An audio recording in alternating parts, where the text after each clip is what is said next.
The Adventures of Stanley Kane.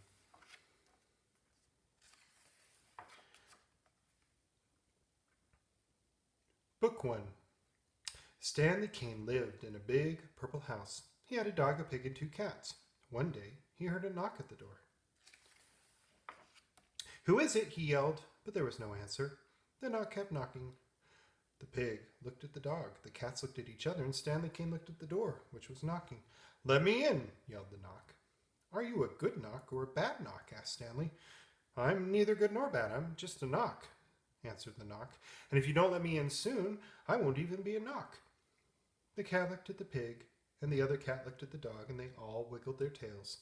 Stanley wished for just a moment that he had a tail to wiggle. "You see," the knock went on, "when a knock is not answered, it stops knocking, and a knock that isn't knocking is no longer a knock." Stanley was very confused and was getting a little annoyed at all this talk. "What then is a knock when it stops knocking?" asked Stanley. "I'll show you," said the knock. The knock stopped. The purple house grew quiet.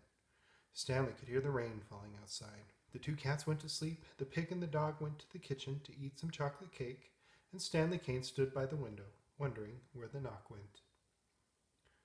Book 2. Stanley Kane looked out of his bedroom window. Night was coming across the sky like a big broom, sweeping the last twinkles of day under a thick purple rug. The 2 cats winked at one another, and the dog and the pig sniffed the fresh night air.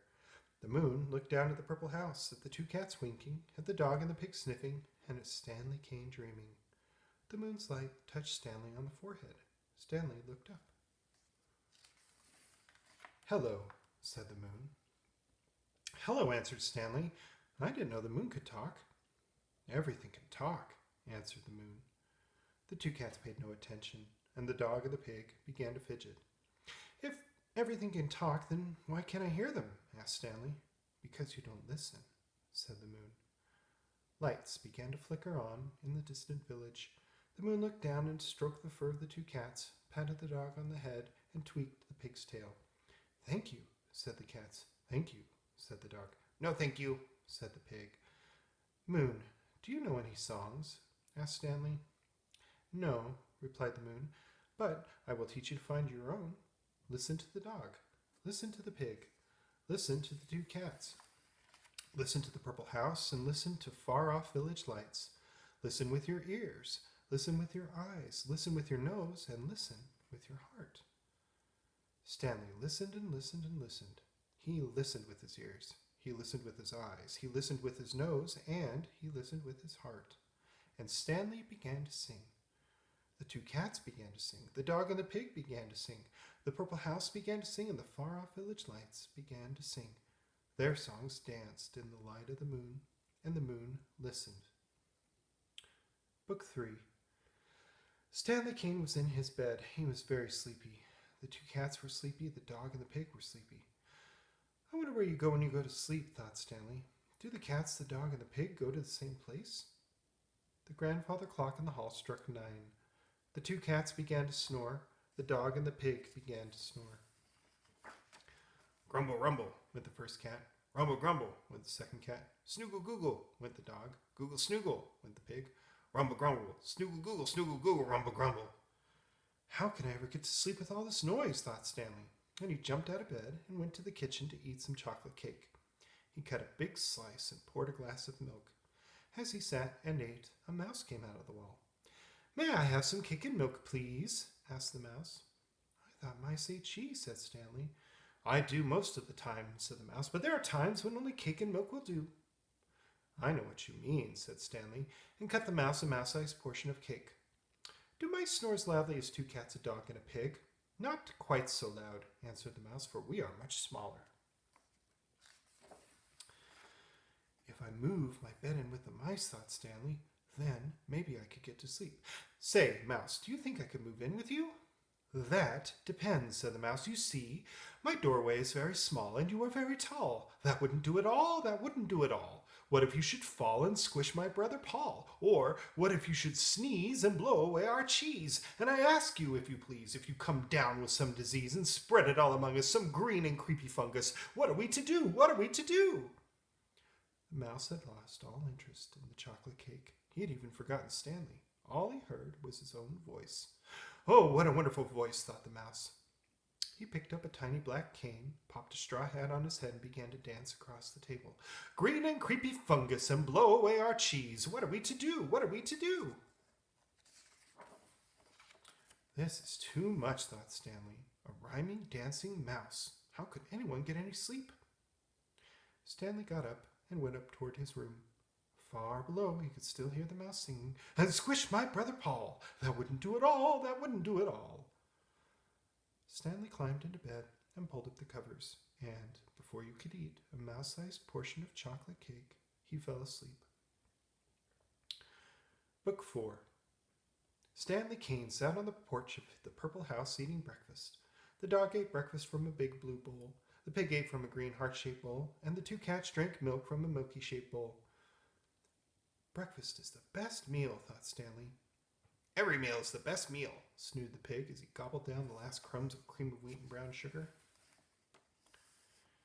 Stanley had finished and was watching the wind play with his crumpled napkin.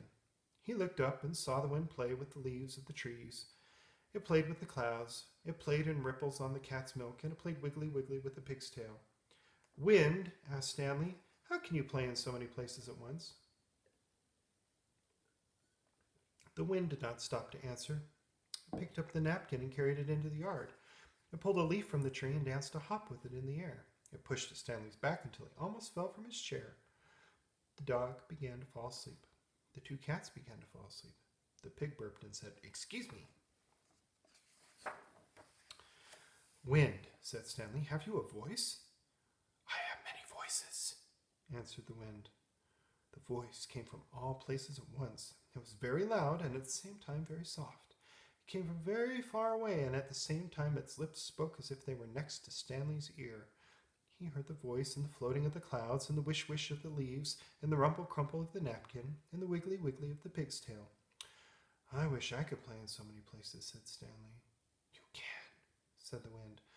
But how? Asked Stanley. That is a mystery, said the wind. What is a mystery? Asked Stanley. The wind whirled the napkin into the air and brought it down over the pig's eyes so he could not see. It's getting dark, thought the pig, and he went inside to see if supper was ready. Stanley had waited a long time for the wind to answer. Then, when he least expected it, he heard a voice. A mystery, said the wind, is the smell of cinnamon toast when there is none. It is the taste of a cherry lollipop when the candy box is empty. It is the nearness of your friends, the cats, the dog, and the pig when they are far away playing. It is the blueness of the sky when outside it is raining.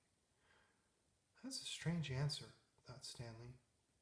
He picked up the big blue bowl, the green bowl, and the milky-shaped bowl and carried them inside to be washed. Book 5. Stanley Kane sat quietly in his playroom. He and the pig were playing. Gribbly-hop, go to the market. It's your turn, pig, said Stanley. The pig picked up a carrot in his mouth and tweaked it into the air. As it hit the floor, it spun around several times. I win, said the pig, and he munched down the carrot. Your turn, said the pig. Stanley threw a fat red apple into the air. Gribbly-hop, go to the market, yelled Stanley. The apple hit the floor with a thud. I win, snored the pig, and he munched away on the apple. Pig, said Stanley, I have a question to ask you. Oh, said the pig as he swallowed the last bits of apple core, seeds and all. Why is it, said Stanley, that you always win? That's easy, answered the pig. It's the rules. The pig always wins. Oh, I understand, said Stanley. And who makes up the rules? I make up the rules for all the games I play, answered the pig. At that moment, the pig realized that he was getting thirsty and marched off to another corner of the playroom to play Gizzle Gazzle Guzzle the Milk with the cats. Stanley stood quietly and watched the afternoon sun as it fell through the 5 windows of the playroom. A ray of rose light fell through the heart-shaped window. A ray of golden yellow light came through the sun-shaped window. A ray of green grassy light tumbled through the moon-shaped window. A ray of blue light fell through the watery-shaped window. And a ray of purple light pattered ever so quietly through the star-shaped window. The colored rays of light melted in wiggles across the playroom floor. The dog hopped about, sniffing each color, but there was no smell. The pig tried to taste them. Eck, he snorted, for all he tasted was the floor. Stanley looked at the light as it played about the room. The purple light made a cave on the wall and said, "Come in and explore me." The blue light formed a pool on the floor and said, "Come wiggle your toes in me." The green light became a green meadow and said, "Come feel my cool grass against your face." The yellow light rolled itself into a warm ball and said, "Come bake some mud pies by my side." But the rose light said nothing. It touched Stanley softly on the cheeks. It touched the two cats. It touched the dog and the pig. Stanley felt a strange warmth all over. He looked at the dog, at the two cats, and at the pig, and he spoke very softly to them. "How nice it is to have such fine friends," whispered Stanley. "How nice," said the two cats. "How nice," said the dog. "I win," said the pig. "But this is no game," said Stanley. "Then you mean I can't play?" said the pig. "You don't need to play," said Stanley. "Just sit here quietly with your friends." The pig sat quietly. Stanley, the dog, and the two cats sat quietly. The last ray of evening fell through the heart-shaped window and danced a quick circle around the quiet friends.